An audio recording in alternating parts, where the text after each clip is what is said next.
Glory to God.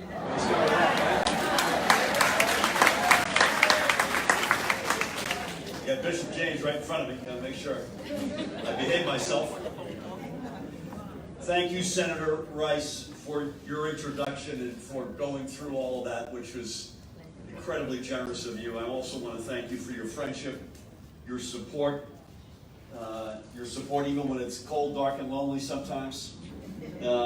Your always welcome advice and counsel, especially across a whole range of things, but especially on issues of importance to New Jersey's urban centers, in particular on issues related to the African American residents of this great state. Senator Gill, I could say almost identical things about you, but for the fact you were speaking, and I apologize I interrupted you, but you've also been there when it's cold, dark, and lonely, and I can't thank you enough for that and your leadership and friendship. Mayor, Freeholder, Angela Garrettson, a treat as always to be with you. God bless you and thank you for your leadership. And Monmouth Beach's own Joel Bloom, the president of this august university. We're just sitting here, yeah. If we achieve, no, but Madam President, Mildred Crump's in the house. I didn't see you there, Mildred. Come on. Wouldn't it be nice if we could call you Madam President and send you down to Washington instead of the current? Right? Mildred for president. But Joel and I were just talking about, one of the very first moments I raised my hand and said I was thinking about kicking the tires, not even running for governor. Senator Rice said, well, we're way overdue for a Spanish Tavern lunch, which I recall we normally do around 3 in the afternoon, which would work for me. But I came and gave a speech here at NJBIC, and Joel was an extraordinary host then, as he is today. We're just talking about he's going to open up a new design engineering school on November 9th. So when you talk about the innovation economy, this guy's living it. So thank you. And thank you all so much. I mentioned Bishop James, Madam President Mildred Crump. I had a nice chat with Raz Baraka outside. There are a lot of faith leaders in this room. So God bless you and keep us in your prayers. Thank you all for having me today. It is always a pleasure. This is a room, wherever it may be, I love coming back to. It is, and I mean it, it's a real honor to be invited here today. There's somebody who's not here, who I have to say, let me get this off my chest, I'm in love with. I spoke to her on the phone Tuesday night, maybe? Monday or Tuesday night. I want to thank, in absentia, my dear friend, Chairwoman Reva Foster.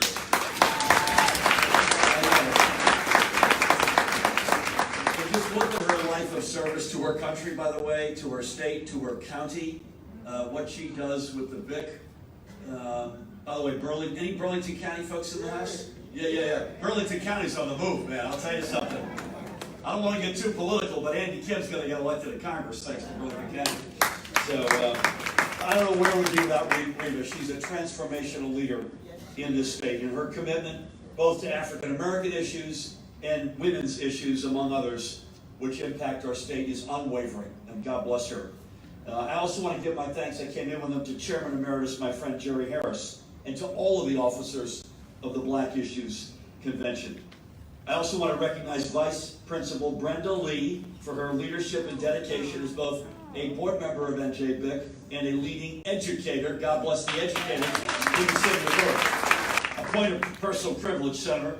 At tomorrow's chair reception, many of the African American members of my team will be recognized. They are, each of them individually and all of them together, a key part of our team. Cabinet members, policy experts, legal counsel, public outreach. Our work gets done because they get to work for all of us. You gave a shout out, my partner in government. How lucky am I? I get the chance every day to go to work alongside the singular Sheila Y. Oliver.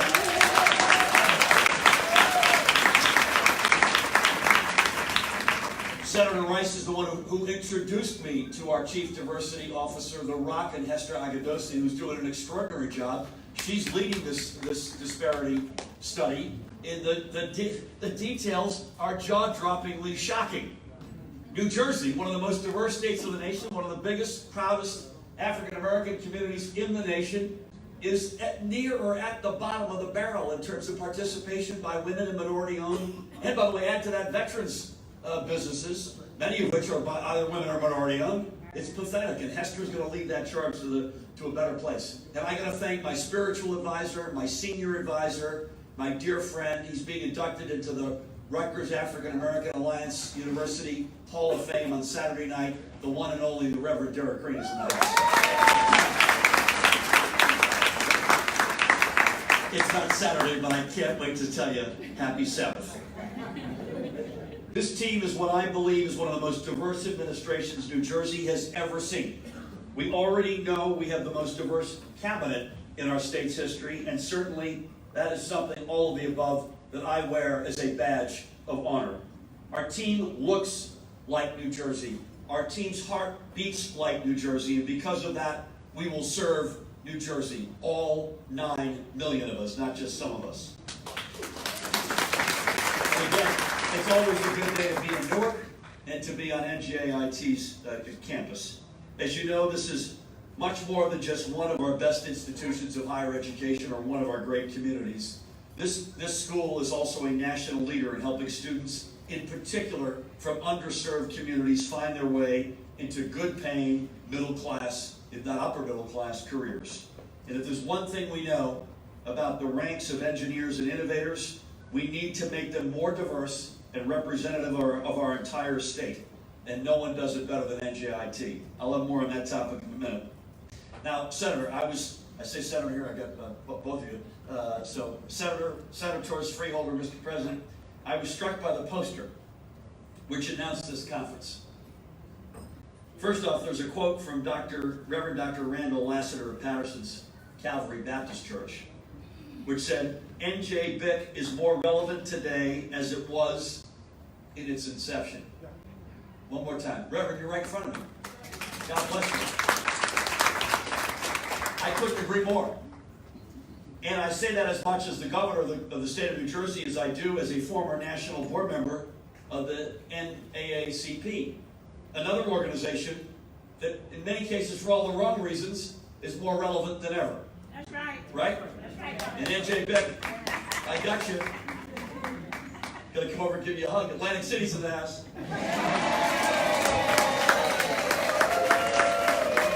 Easy now. Order in the court. Look around us at all we're seeing. Not just here in New Jersey, but around the nation. And Senator Gill was talking about some of this, and especially coming from Donald Trump and his White House and his Republican enablers in Congress. Look at Senator Mitch McConnell and how he is dealing with this Supreme Court nomination. He doesn't care what we think.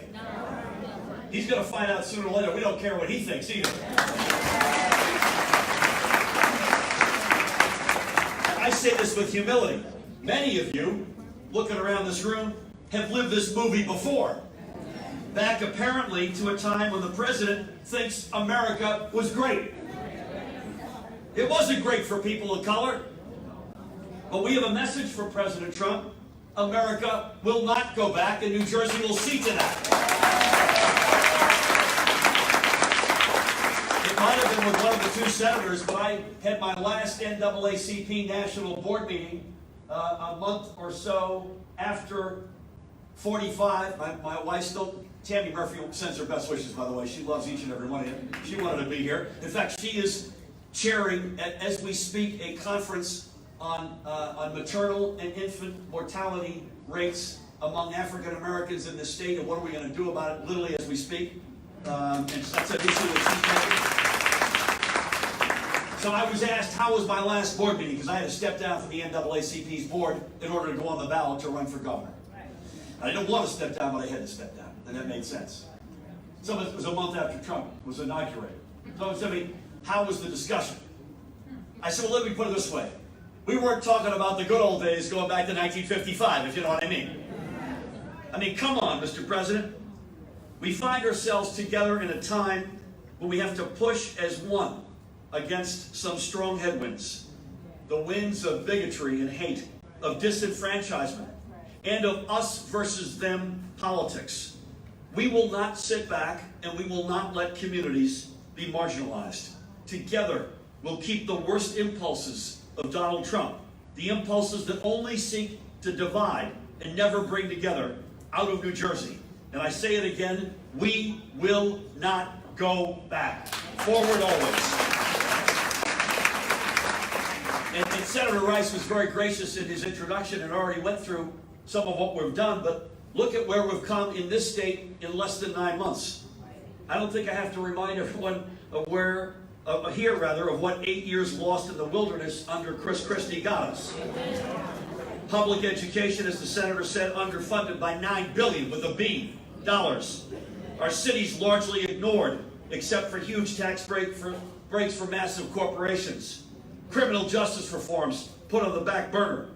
Environmental justice viewed as just a byproduct of so-called progress that benefited the very few at the expense of the many. Affordable health care viewed as a privilege and not a basic right. And the list goes on and on.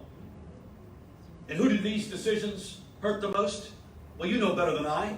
Our African American communities. This is where we started from not even 9 short months ago. And thankfully, these days are already, not entirely, but already in our rearview mirror.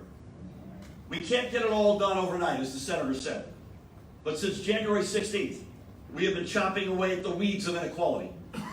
An inequality that were weeds that were allowed to grow tall, and which have been blocking the light of progress from shining, in particular on communities of color. Today, that light is now beginning to shine through. But I won't stop until we clear these weeds entirely and create a sunlit field of opportunity. Day by day, we're building a stronger and fairer New Jersey where anyone, regardless of their background, economic status, immigration status, race, religion, or any other factor, will be welcomed as part of our family and given the tools they need to build their future. Voter empowerment, education, workforce development, and so much more. These are the issues that we dove into starting on day one. I proudly signed one of the nation's strongest automatic voter registration laws. We're investing, and by the way, as Senator Rice said, there's a lot more to come as it relates to voting rights. In particular, a laser focus for me is on ex-offenders. I should say that for me. That's a common plea and aspiration. We're investing again in apprenticeships and workforce development so more residents can get a good paying job. We've begun on the path to tuition-free, as Senator Rice said, community college for our deserving students from underserved communities. Within 2 weeks of being sworn in, I reconstituted, as Senator Rice said, the Criminal Sentencing and Disposition Commission, which, by the way, had laid dormant for 8 years under my predecessor. 8 long years. So that we can move ever closer to the imperative of equal justice under the law.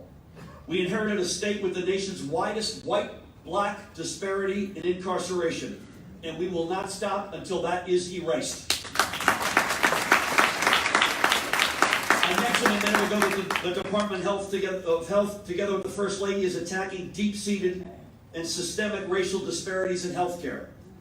Not only, but certainly including the shocking rates of black infant and maternal mortality. We're tackling daily an opioid epidemic that was ravaging black communities long before it made it to the front page of the newspaper. We have meaningfully strengthened our state's gun laws and are standing up to keep illegal guns from flooding our streets from out of state. We reinstated key grant programs for our cities and downtowns to create affordable housing and spaces where black-owned small businesses can set community roots and create jobs. We are reestablishing, I heard that, thank you. We are reestablishing, you missed nothing up here. We are reestablishing the state as a true partner in our communities. Communities like Atlantic City and Trenton, to pick 2 examples. You know, Jim Johnson's done extraordinary work working for me as the principal partner for Atlantic City. And I'm proud to say 10 days ago, with Derek's help and others, we stood up a commission to say we're going to be Trenton's partner. Trenton needs the governor to be its partner. And they haven't had a governor. They've not got a governor who's their partner. It always struck me, by the way, as odd, I assume you would agree with me, that every single takeover in the history of our state, whether it's of a school district or of a community, is of a community of color. We're changing that.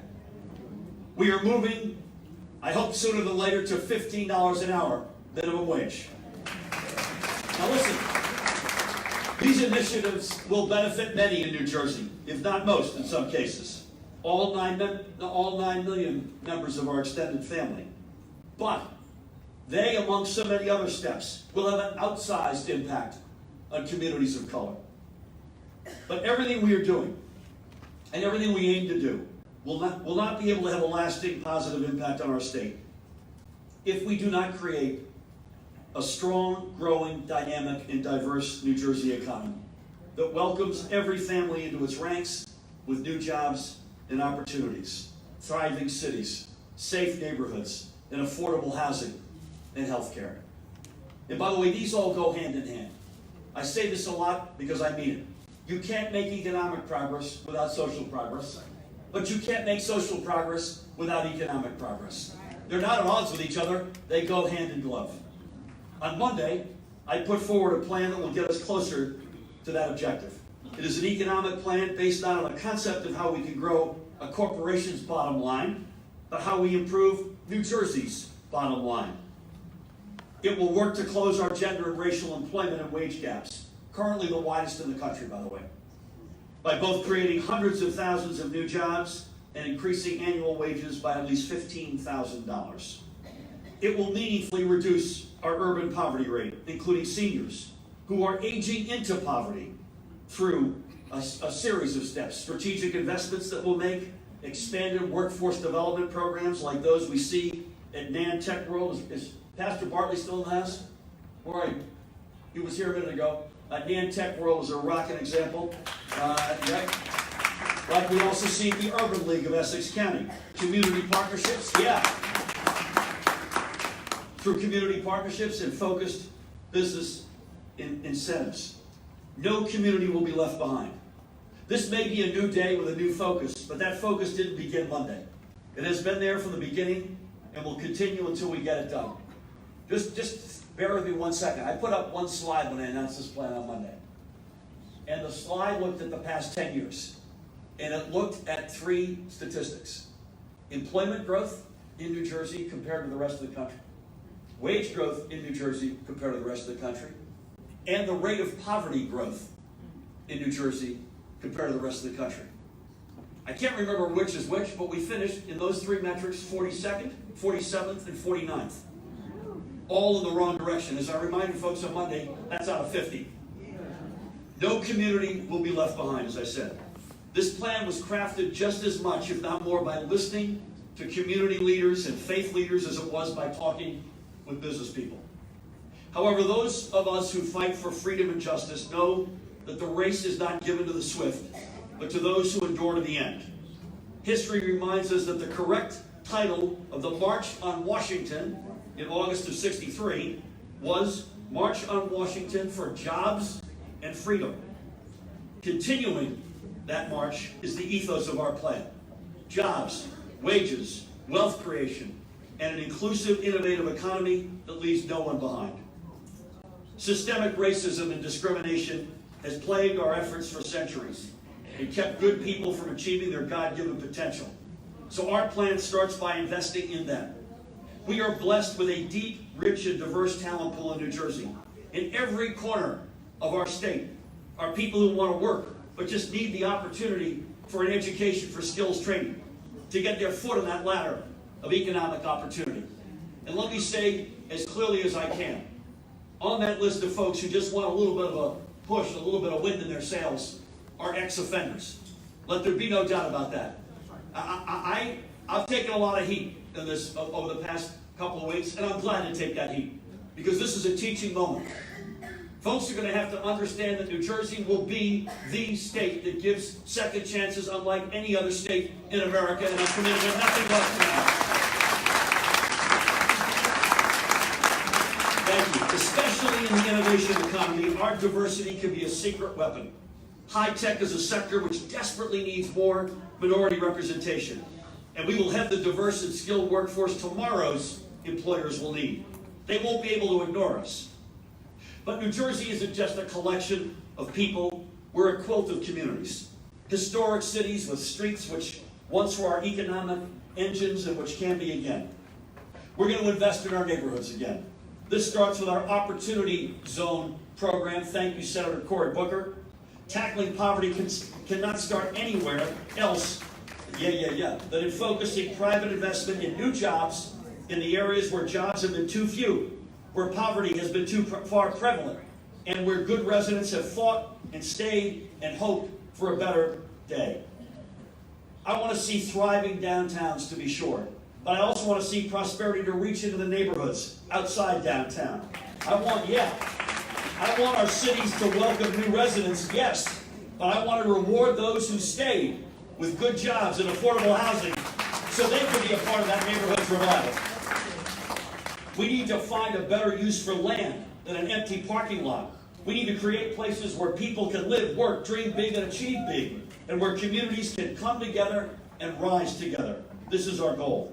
Whether it's here in the great city of Newark, or Patterson, or Trenton, or Plainfield, or Camden, or Bridgeton, or Atlantic City, or you name it, or any number of cities, we can see that promise that this initiative holds. I'd like to, if I may, to close where I began, with a simple thank you. I would not be here as governor without your support, and I could not have begun to turn our state around without it either. So many of you have given so much to New Jersey. You have worked hard, and you have had New Jersey's back. New Jersey is great because of you. Rest assured, you have a governor who has your back and who is focused on making sure this state never forgets your sacrifice. We are not going to ignore New Jersey's problems anymore. We're not going to take anyone or anything for granted. We're not going to offer nice words without backing them up with decisive action.